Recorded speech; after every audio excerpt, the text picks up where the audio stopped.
ओम नमो भगवते वासुदेवाय।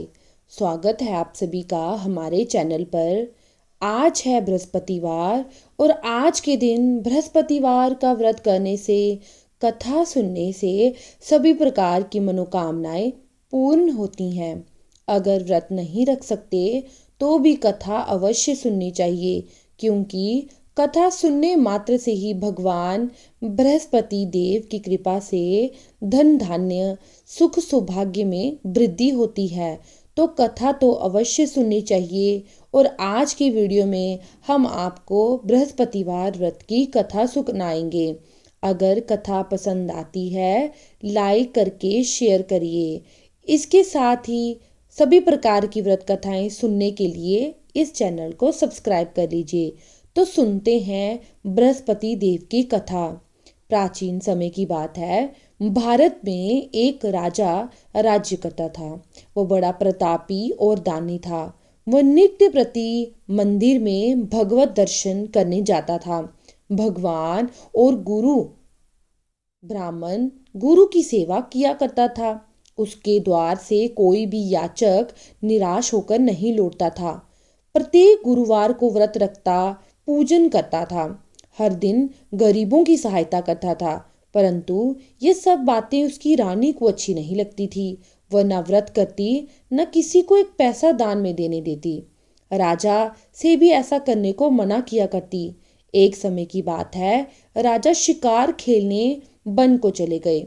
घर पर रानी और दासी थी। उस समय गुरु बृहस्पति साधु का रूप धारण करके राजा के दरवाजे पर भिक्षा मांगने आए। साधु ने रानी से भिक्षा मांगी तो वह कहने लगी, हे साधु महाराज, मैं इस दान पुण्य से तंग आ गई हूँ। इस कार्य के लिए तो मेरे पति देव बहुत हैं। अब आप ऐसी कृपा करें कि सारा धन नष्ट हो जाए और मैं आराम से रह सकूं। साधु रूपी बृहस्पति देव ने कहा, देवी, तुम तो बड़ी विचित्र हो। संतान और धन से कोई दुखी नहीं होता, इसको सभी चाहते हैं।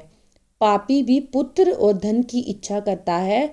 अगर तुम्हारे पास धन अधिक है तो भूखे मनुष्य को भोजन करवाओ, प्यासे को पानी पिलाओ, प्याऊ लगवाओ, ब्राह्मणों को दान दो, धर्मशालाएं बनाओ, कुआं, तालाब, बावड़ी, बाग बगीचे आदि का निर्माण करवाओ, निर्धनों की कुंवारी कन्याओं का विवाह कराओ, साथ ही यज्ञ आदि करो।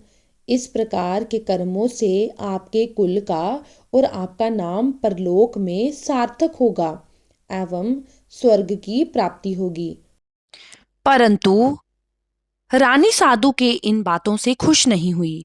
उसने कहा, हे साधु महाराज, मुझे ऐसे धन की आवश्यकता नहीं जिसको मैं अन्य लोगों को दान दूं और जिसको रखने और संभालने में ही मेरा सारा समय नष्ट हो जाए। साधु ने कहा, देवी, यदि तुम्हारी ऐसी इच्छा है तो जैसा मैं तुम्हें बताता हूँ तुम वैसे ही करना।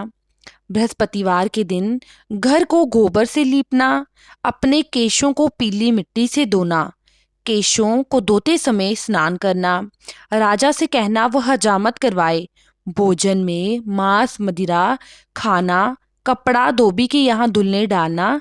इस प्रकार 7 बृहस्पतिवार करने से तुम्हारा सारा धन नष्ट हो जाएगा। ऐसा कहकर साधु महाराज रूपी बृहस्पति देव अंतर्ध्यान हो गए। रानी ने साधु के कहने के अनुसार 7 बृहस्पतिवार वैसा ही करने का विचार किया। साधु के बताए अनुसार करते हुए केवल 3 बृहस्पतिवार ही बीते थे कि उसकी समस्त धन संपत्ति नष्ट हो गई।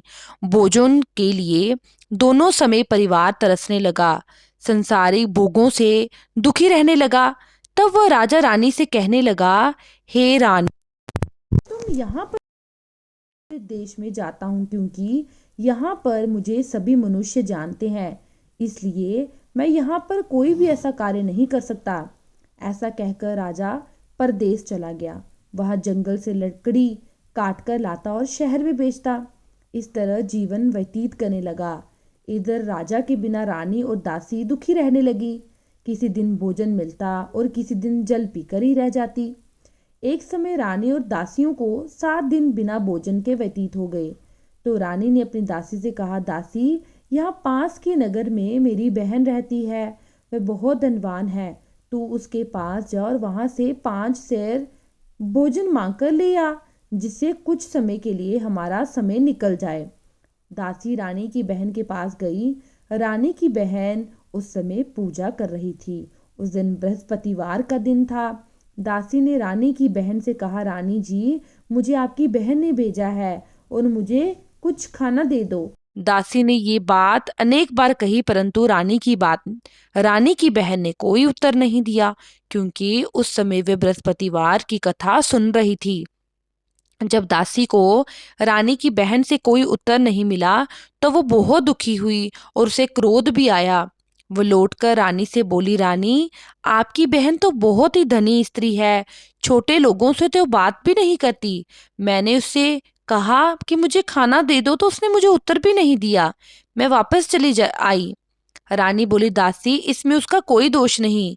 जब बुरे दिन आते हैं तब कोई सहारा नहीं देता। अच्छे बुरे का पता विपत्ति में ही लगता है। अब तो जो ईश्वर की इच्छा होगी वही होगा। ये सब तो हमारे भाग्य का दोष है। उधर रानी की बहन ने सोचा कि मेरी बहन की दासी आई थी, परंतु मैं उससे बात नहीं कर पाई, इसलिए वो बहुत दुखी हुई होगी। कथा सुनकर विष्णु भगवान का पूजन समाप्त करके वह अपनी बहन के घर आई और कहने लगी, बहन, मैं बृहस्पतिवार का व्रत कर रही थी। तुम्हारी दासी गई, परंतु जब तक कथा होती है तब तक ना उठते हैं ना बोलते हैं, इसलिए मैं नहीं बोली। कहो दासी, क्यों आई थी? तो रानी बोली, बहन, हमारे घर पर अनाज नहीं था। वैसे तुमसे कोई बात छुपी नहीं है, इस कारण मैंने दासी को तुम्हारे पास कुछ खाना लेने के लिए भेजा था। रानी की बहन बोली, बहन देखो, बृहस्पति भगवान सबकी मनोकामनाएं पूरी करती हैं। देखो, शायद तुम्हारे घर में अनाज रखा हो। ऐसा सुनकर दासी घर के अंदर गई तो वहां उसे एक बड़ा सा झोला मिल गया। उसे बड़ी हैरानी हुई। उसने एक एक बर्तन देख लिया था, फिर तभी तो रानी को आकर बताया कि घर में खाना नहीं है। दासी अपनी रानी से कहने लगी, रानी देखो, वैसे जब हमको अन्न नहीं मिलता तो हम रोज ही व्रत करते हैं। अगर इनसे व्रत की विधि और कथा पूछ ली जाए तो हम भी क्या करेंगे। दासी के कहने पर रानी ने अपनी बहन से बृहस्पतिवार व्रत के बारे में पूछा। बृहस्पतिवार के व्रत में चने की दाल, मुनक्का से विष्णु भगवान का केले की जड़ में पूजन करें, दीपक जलाएं, पीला भोजन करें, कथा सुने। इस प्रकार करने से गुरु भगवान प्रसन्न होते हैं, अन्न, पुत्र, धन देते हैं और सभी मनोकामनाएं पूरी करते हैं। व्रत और पूजन की विधि बताकर रानी की बहन अपने घर लौट आई। रानी और दासी दोनों ने निश्चय किया कि बृहस्पति देव भगवान का पूजन अवश्य करेंगे। 7 रोज के बाद जब बृहस्पतिवार आया तो उन्होंने व्रत रखा। गुड़ साल में जाकर चना और गुड़ लाई, उसकी दाल से केले की जड़ तथा भगवान विष्णु का पूजन किया। अब पीला भोजन कहाँ से आई? बड़ी दुखी हुई, परंतु उन्होंने व्रत किया था, इस कारण बृहस्पति भगवान बहुत प्रसन्न थे। एक साधारण व्यक्ति के रूप में वे 2 थालों में सुंदर पीला भोजन लेकर आए और दासी को देकर बोले, दासी, ये भोजन तुम्हारे और रानी के लिए है, तुम दोनों भोजन करना। दासी भोजन पाकर बहुत खुश हुई और रानी से बोली, रानी जी, भोजन कर लो। रानी को भोजन आने के बारे में कुछ पता नहीं था, इसलिए वह दासी से बोली, जा तू ही भोजन कर, क्योंकि तू हमारी व्यर्थ में हंसी उड़ाती है। तो दासी बोली, एक व्यक्ति भोजन दे गया है। रानी कहने लगी, वो भोजन तेरे लिए दे गया है तो तू ही भोजन कर। दासी ने कहा, वो व्यक्ति हम दोनों के लिए 2 थालों में भोजन देकर गया है, इसलिए आप और मैं दोनों साथ में मिलकर भोजन करेंगी। दोनों ने गुरु भगवान को नमस्कार करके भोजन शुरू किया। इसके बाद वे प्रत्येक बृहस्पतिवार को भगवान बृहस्पतिवार का व्रत और पूजन करने लगी। बृहस्पतिवार भगवान की कृपा से उनके पास बहुत सारा धन हो गया, परंतु रानी फिर से पहले की तरह आलस करने लगी। तब दासी बोली, देखो रानी, तुम पहले भी इसी प्रकार का आलस करती थी। तुम्हें धन के रखने में कष्ट होता था, इस कारण सभी धन नष्ट हो गया। अब गुरु भगवान की कृपा से धन मिला है तो तुम्हें फिर आलस होता है। बड़ी मुसीबतों के बाद हमने ये धन पाया है, इसलिए हमें दान पुण्य करना चाहिए, भूखे मनुष्यों को भोजन कराना चाहिए। प्यासे को पानी पिलाना चाहिए, ब्राह्मणों को भोजन करवाना चाहिए, कुआं, तालाब, बावड़ी का निर्माण करवाना चाहिए, मंदिर, पाठशाला का निर्माण करवाना चाहिए और कुंवारी कन्याओं का विवाह करवाना चाहिए।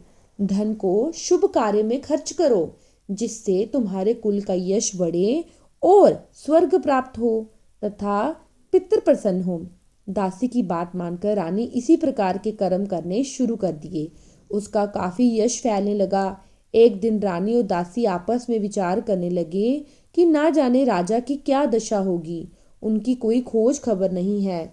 गुरु भगवान से उन्होंने प्रार्थना की और भगवान ने रात्रि में राजा को सपने में दर्शन दिए और कहा, हे राजा, उठ, तेरी रानी तुझको याद करती है, जा अपने देश लौट जा। राजा सुबह जल्दी उठा, विचार करने लगा कि स्त्री जाति खाने और पहनने की ही साथी होती है, पर भगवान की आज्ञा मानकर वो अपने नगर को चलने के लिए तैयार हुआ। जब राजा परदेश गया तो परदेश में बहुत दुखी रहने लगा था। प्रतिदिन जंगल से लकड़ी बीनकर लाता, शहर में बेचता, दुखी जीवन को बड़ी कठिनाई से व्यतीत करता था। एक दिन राजा दुखी हो अपनी पुरानी बातों को याद करके रोने लगा। उस जंगल में बृहस्पति देव एक साधु का रूप धारण करके आए और राजा के पास बोले, लकड़हारे, तुम इन सुनसान जंगल में किस चिंता में बैठे हो, मुझे बताओ। ये सुनकर राजा के नेत्रों में जल भर आया और साधु की वंदना करके बोला, प्रभु, आप सब कुछ जानने वाले हैं। इतना कहकर राजा ने साधु को अपनी संपूर्ण कहानी सुना दी। महात्मा तो दयालु होते हैं। वे राजा से बोले, राजा, तुम्हारी पत्नी ने बृहस्पति देव के प्रति अपराध किया था, जिसके कारण तुम्हारी ये दशा हुई। अब तुम किसी प्रकार की चिंता मत करो, भगवान तुम्हें पहले से अधिक धन देंगे। देखो, तुम्हारी पत्नी ने बृहस्पतिवार का व्रत करना शुरू कर दिया है। अब तुम भी बृहस्पतिवार का व्रत करके चने की दाल, गुड़ जल के लोटे में डालकर केले का पूजन करो, फिर कथा कहो या भगवान की कथा भी करो, ताकि तुम्हारी सारी मनोकामनाएं पूर्ण हो। साधु को प्रसन्न देखकर राजा बोले, प्रभु, मुझे लकड़ी बेचकर इतना पैसा नहीं मिलता जिससे भोजन करने के उपरांत मैं कुछ बचा सकूं। मैंने रात्रि में अपनी रानी को व्याकुल देखा है।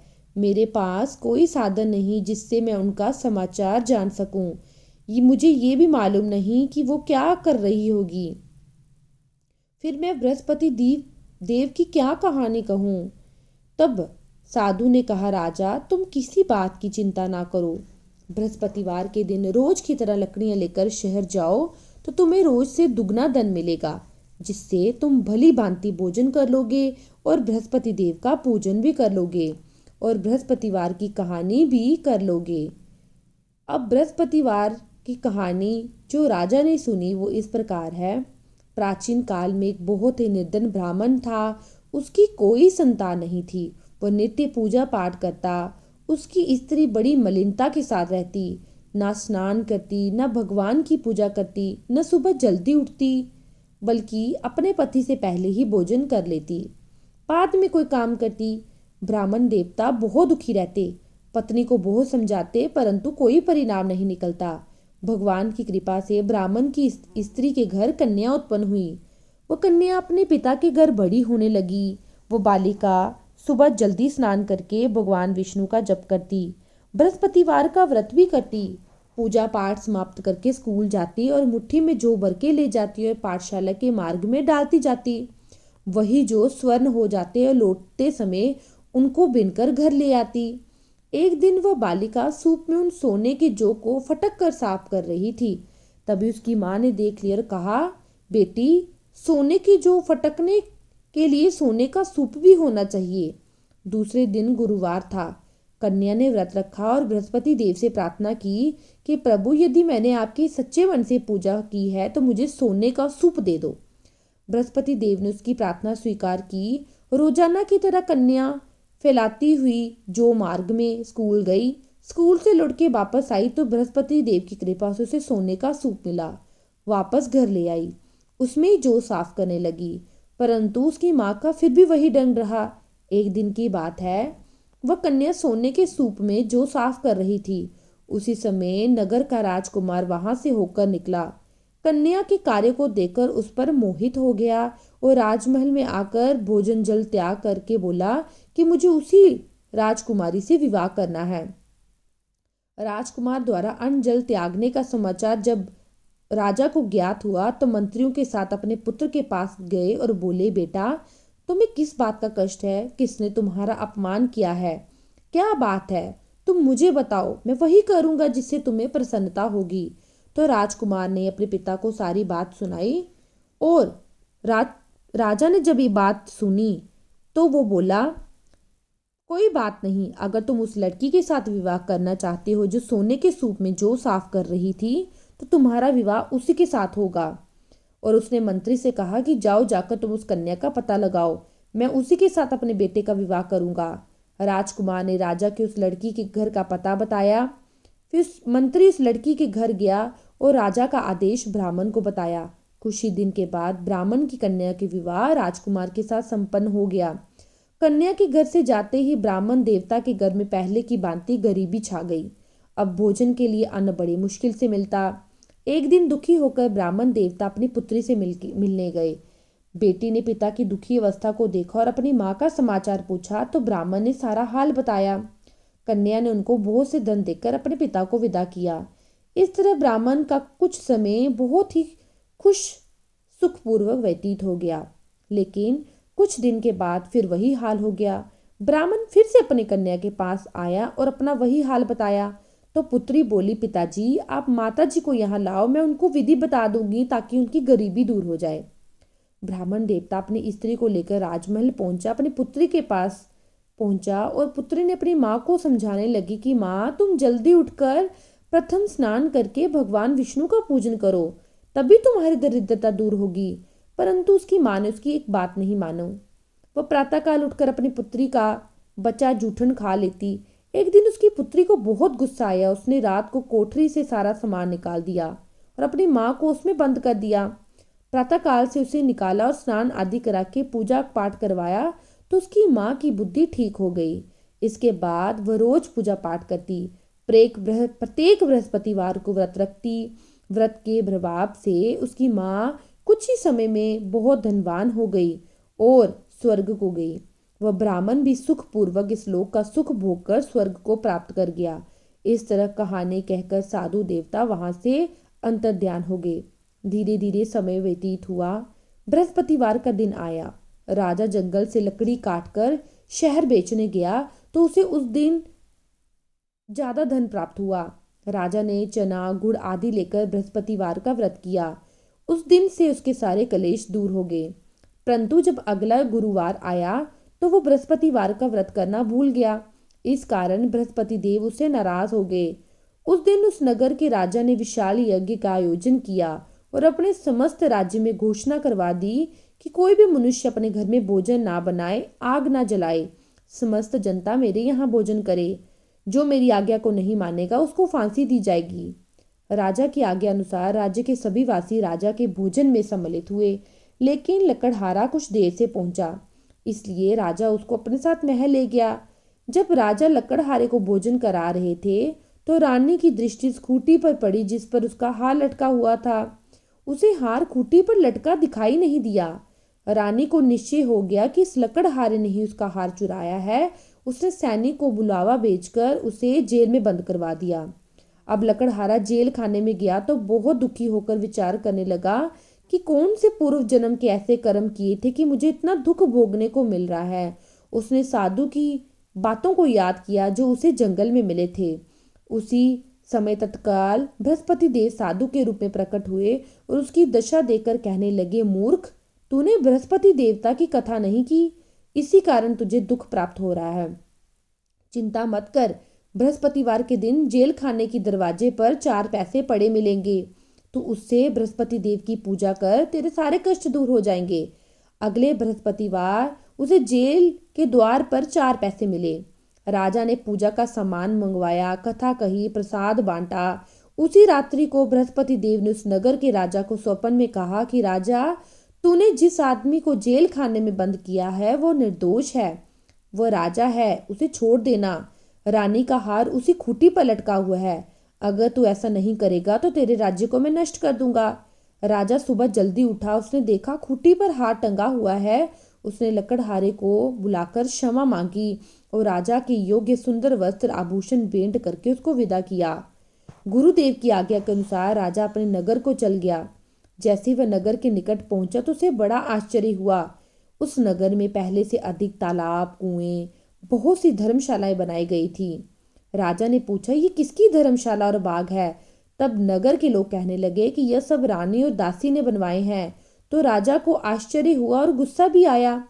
जब रानी ने यह खबर सुनी कि राजा आ रहे हैं तो वो उसने दासी से कहा, दासी देख, राजा हमको कितनी बुरी हालत में छोड़ गए थे। हमारी ऐसी हालत देखकर वो लौट ना जाए, इसलिए तू दरवाजे पर खड़ी हो जा। राना की आज्ञा के अनुसार दासी दरवाजे पर खड़ी हुई। जब राजा आए तो उन्होंने अपने साथ महल में ले आई। तब राजा ने क्रोध करके अपनी तलवार निकाली और पूछने लगा, बताओ मुझे, तुम्हें ये धन कैसे प्राप्त हुआ? तब रानी ने सारी कथा बताई कि किस प्रकार बृहस्पति देव के व्रत के प्रभाव से ये सब कुछ हुआ था। राजा निश्चय किया, 7 रोज बाद तो सभी बृहस्पति देव का पूजन करते हैं, परंतु मैं रोजाना दिन में 3 बार कथा करूंगा, व्रत किया करूंगा। अब हर समय राजा के दुपट्टे में चने की दाल बंधी रहती। वह 3 बार कथा कहता। एक दिन राजा ने विचार किया, चलो अपनी बहन के यहाँ हो आया जाए। इस प्रकार निश्चय कर राजा घोड़े पर सवार अपनी बहन के यहाँ चला गया। मार्ग में उसे जो जो दिखा उसने उन सभी को अपनी कथा सुनाई। किसान में खेत हल चलाते हुए मिले तो उसने उसको भी बृहस्पतिवार की कथा सुनाई। किसान बोला, मैं पहले हल चला देता हूँ, उसके बाद तुम्हारी कथा सुनूंगा। इस प्रकार बहन के घर चलते हुए राजा को मार्ग में जो कोई भी मिला, राजा ने सभी को बृहस्पतिवार की कथा सुनाई। इसके बाद राजा अपनी बहन के घर पहुंच गया। अब राजा ने अपनी बहन को भी बृहस्पतिवार की कथा सुनने को कहा। तो बहन बोली, भैया ये देश ऐसा ही है, पहले मुझे भोजन करने दो, उसके बाद मैं अपने काम खत्म करती हूँ, उसके बाद मैं आपकी कथा सुनूंगी। परंतु राजा को बहुत गुस्सा आया। राजा ने कहा, अच्छा तुम मेरी कथा नहीं सुनोगी? तब उसकी बहन ने कहा कि तुम थोड़े देर एक कमरे में विश्राम कर लो। जब राजा उस कमरे में गया तो उसने देखा कि कुम्हार मिट्टी के बर्तन तैयार कर रहा था। तो राजा ने सोचा कि क्यों ना इसको पहले कथा सुनाई जाए। तो राजा ने उसको, जो कुम्हार था, उसको कथा सुनाई। अब तो राजा की जगह जगह प्रशंसा होने लगी। एक दिन राजा ने अपनी बहन से कहा कि बहन तू हमारे घर चल, तैयार हो जा। तब राजा की बहन ने अपनी सास से आज्ञा ली और अपने भाई के साथ चल पड़ी। सास बोली, चली जा, परंतु अपने लड़कों को मत ले जाना, क्योंकि तेरे भाई की तो कोई संतान नहीं है, क्या पता तेरे भाई तेरी संतान को रख ले। जब राजा ने ये बात सुनी तो वो बड़े दुखी मन से अपने नगर को लौट आया। राजा ने अपनी रानी से कहा कि हम तो निर्वंशी राजा हैं, हमारा मुंह देखने का भी धर्म नहीं, और बिना भोजन आदि किए शैया पर कैसे लौट जाएं। रानी बोली, हे प्रभु, बृहस्पति देव ने हमें सब कुछ दिया है, तो क्या वो हमें संतान नहीं देंगे? वो हमें संतान अवश्य देंगे। उसी रात को बृहस्पति देव ने राजा को स्वप्न में कहा, राजा उठ, सोच त्याग दे, तेरी रानी गर्भवती है। राजा को ये जानकर बड़ी खुशी हुई। 9वां महीना लगते ही राजा के घर में एक पुत्र पैदा हुआ। तब राजा बोले, हे रानी, स्त्री बिना भोजन के रह सकती है, परंतु बिना कहे नहीं रह सकती। जब मेरी बहन आई तो तू उससे कुछ मत कहना। तो रानी ने हाँ कर दी। तब राजा की बहन ने जब ये शुभ समाचार सुना तो वो बहुत खुशी हुई, अपने भाई को बधाई देने के लिए आ गई। राजा की बहन बोली, भाभी, अगर मैं तुम्हें ये सब नहीं कहती तो तुम्हें कैसे औलाद मिलती? बृहस्पति देव ऐसे ही हैं, जैसी जिसके मन में कामना है सभी की मनोकामना पूर्ण करते हैं। बृहस्पति देव उनकी सदैव रक्षा करते हैं जो उनका व्रत रखते हैं, जो संसार में सद्भावना से गुरुदेव का पूजन एवं व्रत सच्चे हृदय से करते हैं, उनकी सारी मनोकामनाएं पूर्ण होती हैं। तो अगर आपको आज की बृहस्पतिवार की कथा जो है वो अच्छी लगी तो चैनल को लाइक, शेयर और सब्सक्राइब करना ना भूलें। बृहस्पतिवार की अगर आप व्रत नहीं रख रहे हैं तो भी ये कथा सुननी चाहिए। और जो लोग इन नियमों का पालन करते हैं, बृहस्पति देव उनके घर में सुख शांति जो है वो फैला देते हैं। अगर आपको वीडियो अच्छी लगी तो कमेंट सेक्शन में बृहस्पति देव की जय अवश्य लिखें।